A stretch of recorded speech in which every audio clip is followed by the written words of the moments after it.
سائنسی طریقہ کار کی بیسیکلی خصوصیت ہی نہیں ہے. کون سا ایسا طریقہ ہے؟ ٹھیک ہے، یہ شواہد پر انحصار کرتا ہے. اس میں ہائپوتھیسس کی تیاری کرنا مشکل ہے. ہائپوتھیسس ہمیشہ درست ہوتا ہے، اس میں ٹیسٹ کرنے کی ضرورت ہوتی ہے. اچھا، ہائپوتھیسس ہمیشہ درست ہوتا ہے. ٹھیک ہے، تو یہ مجھے تھوڑا سا ڈاؤٹڈ لگا، کیونکہ ہائپوتھیسس ہوتا کیا ہے؟ بیسیکلی ہائپوتھیسس ایک سوچ ہوتی ہے. ٹھیک ہے، ہم نے کسی سائنٹیفک پرابلم کا مطالعہ کیا، اسے آبزرو کیا، تو ہم اس کا ہائپوتھیسس نکالتے ہیں کہ اگر پودے سوکھ رہے ہیں، ٹھیک ہے، تو اس میں زنک اور پوٹیشیم کی کمی ہے، یا آئرن اور پوٹیشیم کی کمی ہے. ٹھیک ہے، یا مطلب کہ کیا کہتے ہیں، جو ہے یہ سن لائٹ جو ہے اس کو ڈیمیج کر رہی ہے. اس کے بعد ہوتا کیا ہے؟ اس کے بعد یہ ہائپوتھیسس کے بعد ایک ڈیڈکشن ہوتی ہے، وہ نکالی جاتی ہے. تو ڈیڈکشن کیا ہوتی ہیں کہ اگر وہ یوز کرتا ہے اگر اور تو کا لفظ. ٹھیک ہے، اگر اس میں آئرن کی کمی ہے تو میں اسے آئرن کی خوراک دوں گا، آئرن فرٹیلائزر دوں گا، یا پوٹیشیم فرٹیلائزر دوں گا، یا مطلب کہ کسی بھی مائکرو نیوٹرینٹ کی کمی ہے.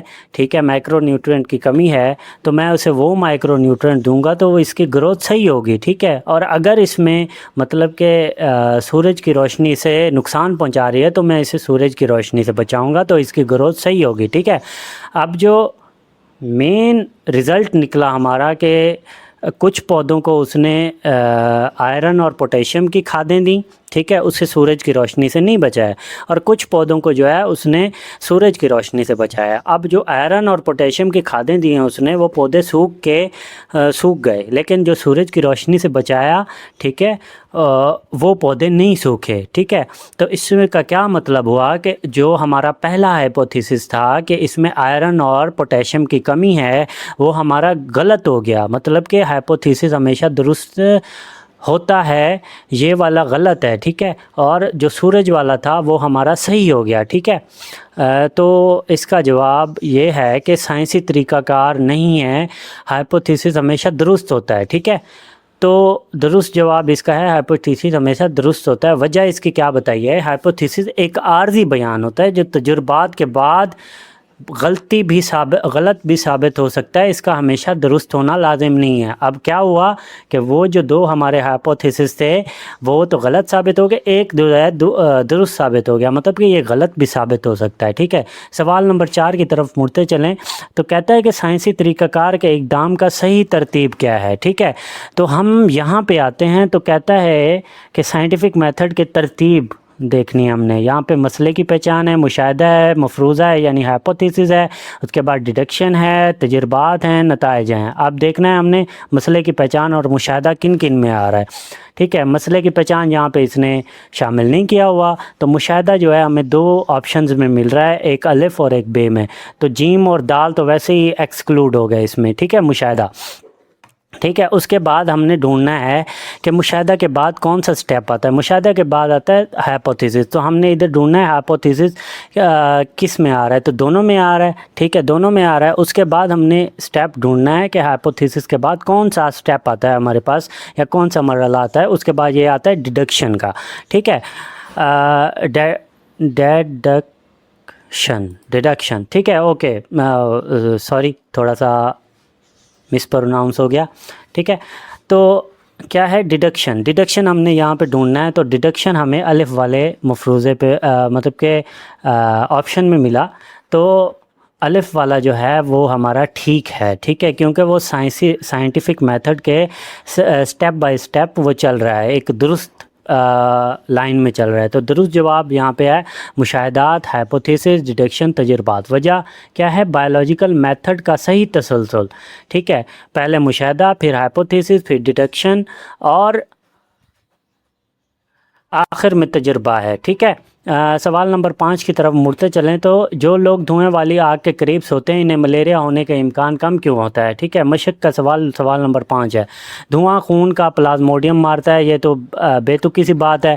آگ سے پلازموڈیم ہوا میں مر جاتا ہے، یہ بھی بے تکی بات ہے، کیونکہ جب مچھر کاٹتا ہے ہمیں تبھی پلازموڈیم ہمارے اندر جاتا ہے. ٹھیک ہے، یا کسی جانور کے اندر جاتا ہے. ٹھیک ہے، ہوا میں تو ایسے نہیں پھر رہا ہوتا، مطلب کہ مچھر اسے